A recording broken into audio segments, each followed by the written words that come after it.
Hi. Repaints are a controversial topic amongst the Transformers fandom. I can think of at least 4 people who have discussed them on YouTube. Diansis, TJ Omega, Vonrajaz, and Destruction Snake Pit. And they all make very good points in their videos. I personally have mixed feelings on several repaint concepts. I'll start with power-ups. Whenever a character in the show is heavily damaged, you will sometimes get an upgrade, and thus a completely different figure in the toy line. You have the Beast Wars characters who became Transmetals, or Transmetal 2s. In G1, Megatron became Galvatron, while Skywarp and Thundercracker became Cyclonus and Scourge. With Cybertron, there's Hotshot, Scattershot and Red Alert, who received Cybertron defense upgrades. But then you have upgrades, where all that happens is that the colour scheme changes.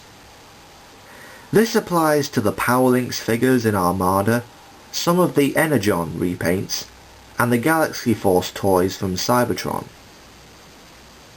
Also in RID, and throughout the Unicron trilogy, Megatron becomes Galvatron just by getting a new paint job. That sort of concept is so lame and lazy. Even RID Galvatron's 4 new modes weren't anything special, since they could all be formed by Megatron.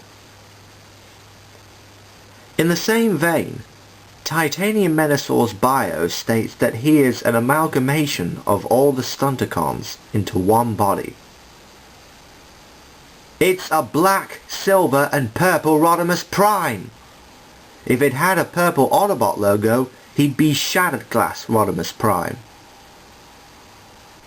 What's worse is when the new colour scheme turns out to be much better than the originals, making you wish that it was the original's paint job.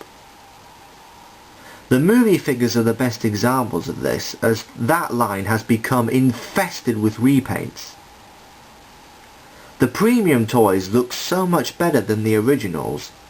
Why weren't they released like that to start with? Another example is Cybertron Galvatron. His colours look worlds better than Megatron's ugly scheme.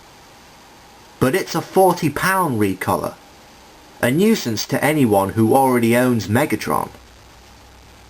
Then there are figures that are just simply recolored and have no remoulding done to them.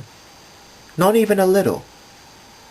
Now that sort of thing might work for the Seekers, cause it's been a traditional thing. But for the Cliff Jumper repaints of Bumblebee, a new head mould would be nice at least. The last point isn't so much a repaint issue. It's more to do with where they're placing them.